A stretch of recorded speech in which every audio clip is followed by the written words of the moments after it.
everyone, welcome to another episode of High Stakes with Steve Rozenberg. I'm your host, Steve Rozenberg, and this is where we talk about real life, real business, and more importantly, real solutions. Now, as I've gone through my journey of being an entrepreneur and all the bullshit and drama and issues that I've had to deal with, I've learned that there's two types of people in business. They're the ones that always seem to find problems and challenges. And then there's the other people who always are finding solutions, workarounds, and ways to continue growing. Now, I want to talk about the ones that are always finding the problems, because the ones that are finding ways of solutions, I get that, and I think that's important. However, the ones that are always finding problems, always finding reason, blame, excuse, and denial as to why they are not being successful, what they're doing wrong, what they could be doing better. Many of these people, what I have learned is when I talk to them and I'm trying to understand what their challenges are, they're so busy defending their position of who they are, what they're doing, how hard they're working, like they want that pat on the back, like I should really care that they're working day and night, which I don't, because that's a choice that they make, and it's a wrong choice in my opinion. But my question to them is, are you really building a business or are you defending a job? At the end of the day, you've got to ask yourself, what is it that you're doing and how is it that you can actually build a true business that can run without you? Now, a lot of people will ask me, Steve, like, what is it that I have to do to be successful? Meaning, to have the life that you have, to be the person that you are, what is it that I have to do? Because if it means working 25 hours, I mean, as entrepreneurs, we'll all work 25 hours. I get it. What is it we have to do? The challenge is, it's not what you have to do to be successful. It's who you have to become. So you have to become a successful person in order to be successful, right? And look, it's not a tool set, it's a mindset. I could take everybody January 1, I could sit 25 or 50 people down in a room, and I could give them all the same amount of money. I can give them a book on financial literacy. And at the end of that calendar year, December 31st, I guarantee you, not one person will have the same amount of money in the bank account as anyone else. It'll all be different. Why? Because they value things differently. They think about money differently. They think about work differently. Same thing at the gym. I could buy everyone a gym membership. I could January 1, take everyone to the gym, get them a trainer, tell them what to eat. And at the end of the year, not everybody will make the same gains and losses as everyone else because they do things differently. So you got to remember, it's not about a tool set. It's about a mindset. And many entrepreneurs, they get so caught up in all the apps and the gadgets and the this and the that, they forget that they need to actually become that successful person first. That's the most important thing, becoming the person that they know they need to become. And here's the thing, I tell people all the time, I'm an educator. I want to educate you. I'm not a motivator. Motivators just make you do stupid shit faster. I don't want to be that person. I want to educate you to do smart things and become that person. So if you're trying to build a business, the very basic, the definition of what a business is, I think is important to understand. I mean, don't you think you should know what is the definition of a business if you're building one? Well, to me, a business starts off as an idea, right? After you have this idea of what it is that you want, you've got to take structure, then policies, and then procedures. You wrap all this up and you have repetitive actions that are done over and over and over again to perfection. When you have this perfection and you have it automated, now you have a business. Many times people don't get to that repetitive task over and over again to automation. And what do they have? Well, they have a job. 95% of all businesses will fail in the first 5 years. Why do they fail is a better question. Well, I think first of all, they fail because they don't have a plan. They don't have a goal that's tied to a date. They have no way of reaching that actual destination because, well, frankly, they don't even know what that destination is. So when you don't have a plan, normally this means that you're in chaos. When you're in chaos, well, you're not in control. And when you're not in control, guess what? you're not making money. If you're not making money, you are going out of business. I hate to say it. You can tell me all the reasons in the world why it's okay for you not to make money, but at the end of the day, if your bank account is zero or below zero, well, you're going out of business. You just haven't admitted it yet to yourself. But the reality is you're already out of business because you don't have a plan, because you don't have a goal. Now, let's just talk about definitions.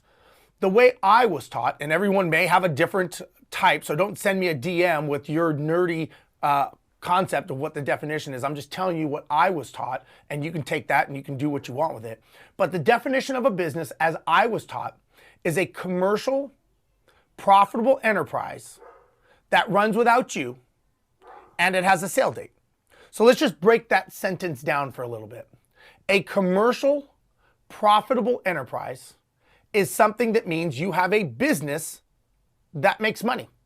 Very simple, right? How do you make money? Well, marketing makes the phone ring, sales answers the phone, and transfers them to become a client. That's the commercial, profitable enterprise part. Now, a part that runs without you, well, that is through admin, system, policies, procedures, structure, right? To make the business run through systemization, right? Checklists, like an airline, you got to have systemization, you got to have checklists and procedures. Commercial, profitable enterprise that runs without you, and it has a sale date. Now, you may be saying, Steve, I don't want to sell my business. This is a personal thing. I want to give it to my family, blah, blah, blah. I get it. But what you're missing is the reason that you have to have a sale date attached to your business is if you do not put a date on something, it goes into that someday file. And we all know that someday file never comes. So it's off in la la land, it's in dreamland, and it's a dream, it's not an actual goal. You've got to have a date that this thing is finished, right? We work off of timers and goals. That's why, if you ever notice, when you're watching a sports game, the speed of the game always picks up towards the end because there's a finite time that the game is done, right? Players will play harder in the playoffs and in the championship than they will in the regular season. Why? Because they know the season's over and now they're going for the championship because they want to win. That's why you have to have a time. Think if you're watching a basketball game and nobody was keeping score and there was no time limit on the game and you just watch people running back and forth, shooting hoops. That would get kind of boring. The fact that you're keeping score and the fact that there's a time limit on the game is what actually makes it exciting and what actually gets people engaged and involved. So I believe that everything needs to have a date on it, especially your business, and you've got to make sure that your business has an end date. Now, it's not that you have to sell it. It's that it will never become a saleable asset if it does not run without your involvement. The way it's got to run without your involvement is policies, procedures, automation, systemization, just like I told you earlier. And if you don't have that, well, guess what? You don't own a business, you own a job. And if you want to own a job, that's fine, but don't call it a business. So the question is, how do you create this successful business? Like, what do you need to do? Well, if you have been listening to me for the last couple minutes, like I said, you've got to have a goal. That's first and foremost. You've got to have that end destination. It's got to have a date. It's got to have something tangible, and it's got to be achievable. If you have that date, let's just say, you want your business to be a $50 million business, giving 30% return on the investment in, 5 years. And you put a date, December 1st, 2027, right? We'll just pick a date. Well, now you know the final destination. Now the way you get there is the strategy. How do we get to the $50 million business with the ROI with a certain date? Now you have a strategy. Next thing you got to do is you have to have a financial picture. You've got to have a financial picture to how you're going to get there. A business is based on numbers and data. It's not based on emotions, gut feelings, any of those things. You've got to have a data-driven company, not an emotional knee-jerk reaction company. And last, like I said, you've got to have that exit. You've got to have the sale date. Dying is an exit. I hate to tell you this. Now, in order for you to get there, is you have to understand how to become a leader. If you are a crappy leader, well, then you're going to have a crappy company. One of the biggest challenges I've learned is that many people do not understand the definition of leadership. They think being a leader is actually being a manager and vice versa. There's leadership and then there's management. And there's a big difference between the two. See, if you're a leader, You are inspiring people. You're giving them a vision. There's a reason for them wanting to come work for you, wanting to be a part of what it is that you're building. That's what leadership does. Leadership brings that big vision to you and says, I want to be with you because I believe in what you're doing. Remember, people don't go to work for a paycheck. They go to work because they feel like they're making a difference. And as soon as they stop feeling like they're making a difference, or they don't believe in the people that they're working with, they leave. And normally they've already quit.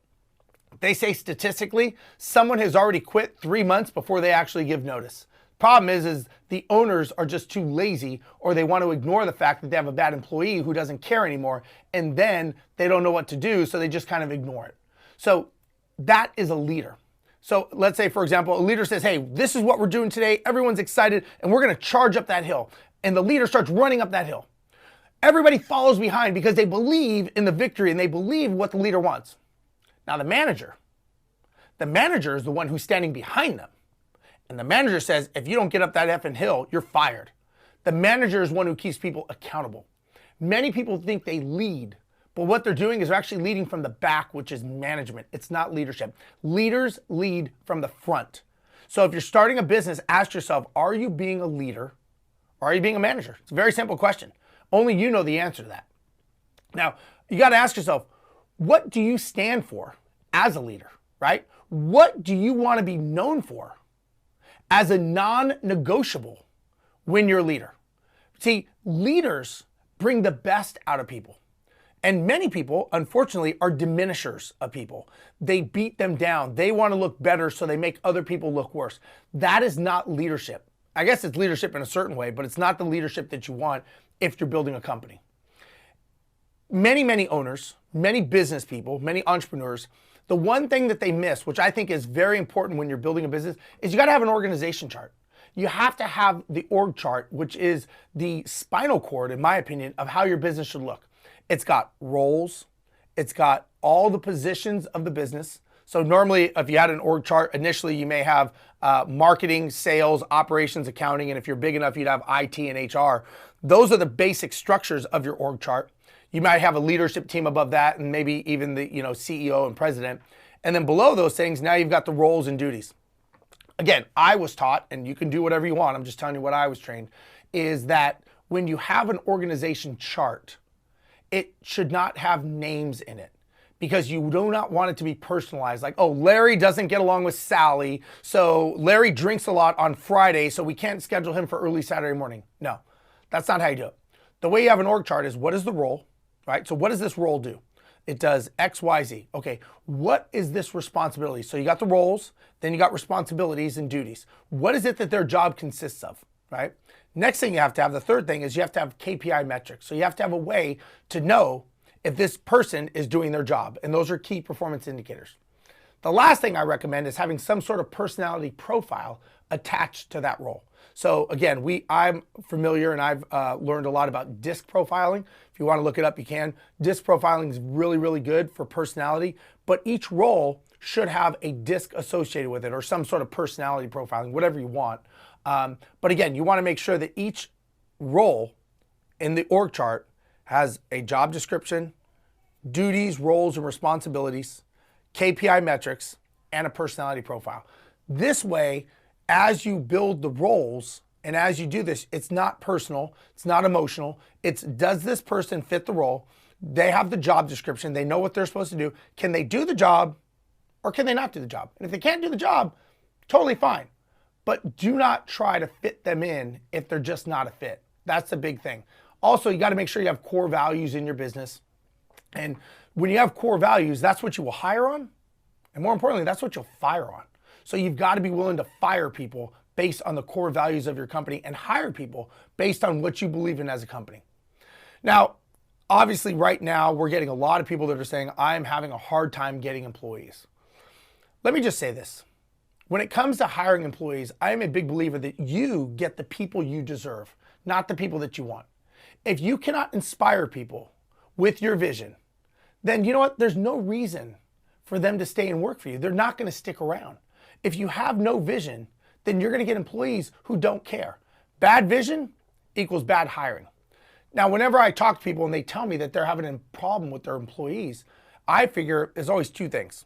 You either have a system problem or you got a person problem. Unfortunately, both of those problems lead back to a leadership problem because the leadership should either vet them out or they need to make sure that they're training people. Most of the time, there's not good enough training for employees to get them to that next level, and they don't understand what it takes to get a good employee. Because look, the reality is good employees are not hired. They're actually created after they're hired. They're trained, they're morphed, they're created, and they do it because they believe in the company. You can always train a skill. You cannot train someone's heart and desire. I'm a big believer, if somebody believes enough in me and they believe enough in my company, well, then I'm willing to give them that shot so that I can get them to that next level. So I'm a big believer in, I can always train a skill. Look, skills, none of us are really that important and that special. I can train a skill. I can't train heart and I can't train desire.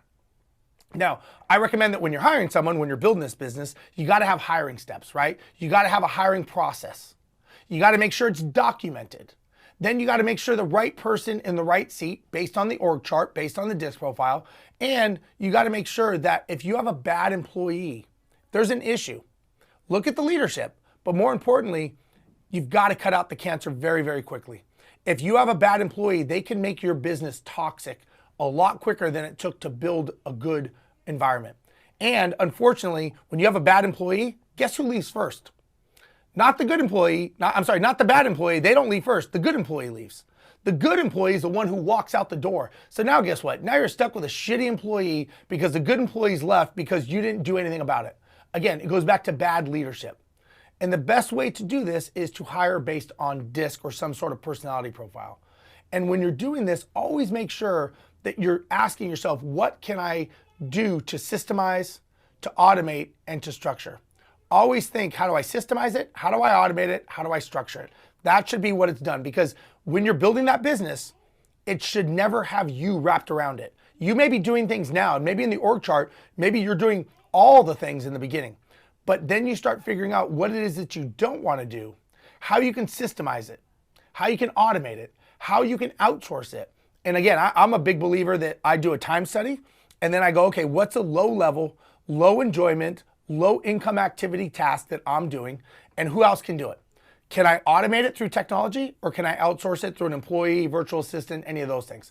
The answer is always yes. It's normally just we think we're more important or too important, so we don't do it.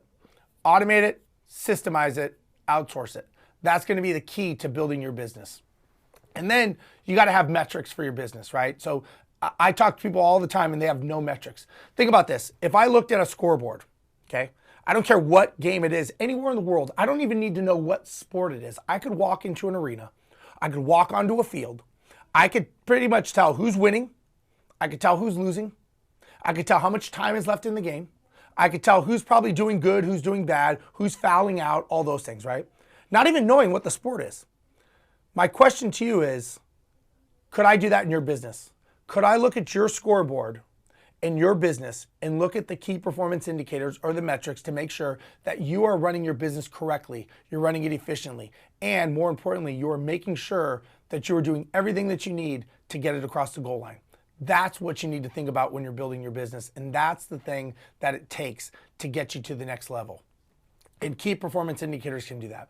And look, last but not least, you got to be accountable. You have to show up. Do not expect everyone in your business to be accountable and to show up on time and to be respectful if you don't do it. I see so many leaders, well, they're not really not leaders, they're owners of a business.